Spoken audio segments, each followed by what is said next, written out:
There's no shortage of masochists in the gaming audience, which means games that pose a grueling challenge are never going to go out of style.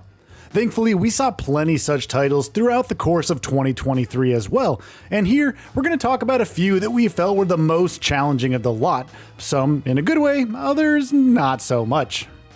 To the Sky. To the Sky is probably a game you won't see featured on a list like this. It attempts to catch the gameplay loop of games like Getting Over It, in essence, but it goes about it in a rather inconsistent way. There is some good level design here and there, and according to user reviews, the controls are not well tuned, but there's no doubting that To the Sky has potential. Hopefully the developer will be able to do better in its future games. Stray Blade. On the Souls-like totem pole, Stray Blade is definitely close to the bottom end, given how rough around the edges it is in more ways than one, but it does do a fairly decent job of pushing back against players. No, it's nowhere near as finely tuned or nuanced in its difficulty balancing as the best games the genre has to offer, and yes, issues such as clunky controls can make things unnecessarily frustrating, but there's still some interesting challenges to overcome here. Wanted Dead. Unlike most other games mentioned in this list, it's tough to call Wanted Dead a good game, even if it does have its bright spots. And much of that criticism applies to its difficulty as well. The game tries to replicate the action of the Ninja Gaiden series, and though there are flashes of that style of challenge in here, more often than not, the hurdles that Wanted Dead throws at you end up coming across as cheap, unfair, and unreasonably difficult spikes. Witchfire. Part dark fantasy, part first-person shooter, part roguelite, and part Souls-like, Witchfire pulls a lot of disparate elements together in a promising experience that knows how to push its players to their limits. Right off the bat, the game doesn't pull any punches where its approach to difficulty is concerned, and the more you play, and the more powerful you get, the more difficult the actual experience itself becomes. That constant uphill climb might sound daunting on paper, but when you're in the thick of things yourself, it's immensely thrilling and just as satisfying. Sons of the Forest. Endnight Games' long-awaited survival title Sons of the Forest launched in early access earlier this year, and navigating its many horrors instantly proved to be an even more daunting experience than what its excellent predecessor delivered. Its world is harsh, hostile, and always trying to mess with you in a seemingly infinite number of ways, and figuring out how best to defend yourself against it while also growing increasingly more adept yourself is often easier said than done. Even so, given how engaging and immersive the game is, you never feel yourself shying away from anything it throws your way. Ark Survival Ascended. Like the original Ark Survival Evolved, its remake is a game with its fair share of rough edges, and similarly, though there's plenty to be said about how it approaches difficulty, that does come with some caveats.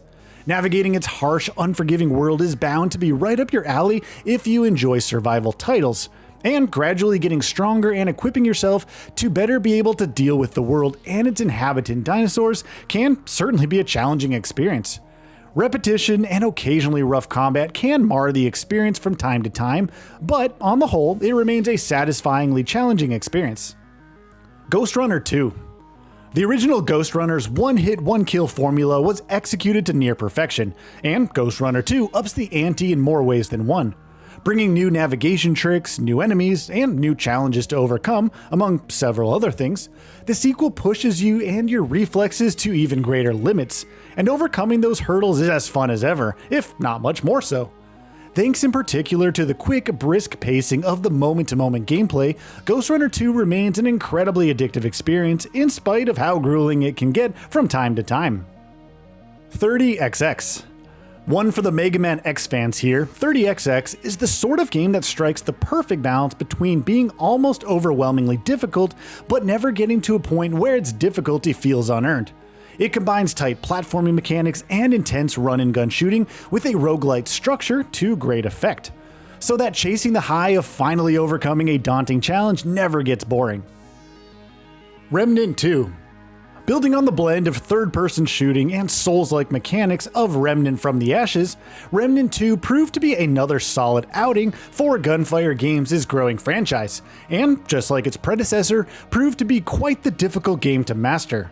From dynamic threat generation to excellent enemy design to an impressive variety in enemies, Remnant II never quite seems to run out of ways to push you to the limits. Lies of P. Lies of P wears its Bloodborne influences on its sleeve, and that very much applies to the game's approach to difficulty as well. Thanks to an incredible variety in enemy design throughout the entirety of the experience, whether it's relatively common foes you're taking on or monstrous, terrifying bosses, the game continues to pose a stiff challenge on a consistent basis, to the extent that some of it at times can feel a bit uneven. Add to that excellent encounter design, and you never quite get the feeling of being truly safe from harm in Lies of P. Risk of Rain returns. Speaking of difficult roguelites, 2023 also saw the return of one of the best ones of them all with Risk of Rain Returns, an expanded remaster of Hopoo Games' original debut hit. Taking players back to side-scrolling action, it once again captures that feeling of constant looming danger, combining excellent level design with intense, busy combat encounters that will have you on the edge of your seat. Best of all, like any good roguelite, Risk of Rain Returns knows how to keep you hooked even when you might feel like everything in the game is stacked against you. Wolong Fallen Dynasty. The Sekiro to Neo's Dark Souls, Wolong Fallen Dynasty may not have landed as well for many as the Neo games did, but for Souls-like fans it's still an easy game to recommend. Specifically where its approach to difficulty is concerned, it's undeniable that there's something immensely satisfying about coming to grips with and mastering the game's faster and more action-oriented combat mechanics. There are still a few sudden difficulty spikes in there, but on the whole it's an immensely satisfying game to get the better of. Wild Hearts. EA and Koei Tecmo released their challenger to Monster Hunter's Throne with Wild Hearts earlier this year, though it's not necessarily a grueling adventure on a surface level. For those who really want to dive deep, there's plenty of challenge to be found. Some of the game's best kimono hunts are also its most difficult, and whether you're playing solo or in co-op, finding ways to bring those massive beasts down never quite loses its spark. Lords of the Fallen. If there's one thing that Lords of the Fallen can't be faulted for, it's how ambitious it is. And even though it does sometimes stumble under the weight of those ambitions, there's still plenty to like about it.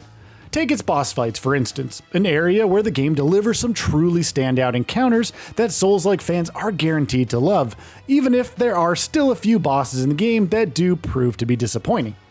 Though the overall balancing of difficulty can be a bit frustrating from time to time, by and large, Lords of the Fallen is a solid experience for those who want the game to push back and push back hard. Armored Core 6: Fires of Rubicon. From Software is royalty in field of difficult video games, and even though Armored Core 6 was very different from the Souls-likes we have grown used to seeing from the studio, it kept that spirit of challenge intact. In fact, it may very well be one of the most difficult games the Japanese developer has ever made, but as is expected from the studio, it handles that difficulty with pitch-perfect balancing. Though many of the grunts you take on don't pose much of a challenge, the game's boss fights can block your progress for hours on end. So, what are your thoughts on this? Go ahead and share them in the comments below. And if you like this video, please subscribe to the channel and enable all notifications by clicking the bell icon to get new video updates. We upload every day and would really appreciate your support. Thanks for watching.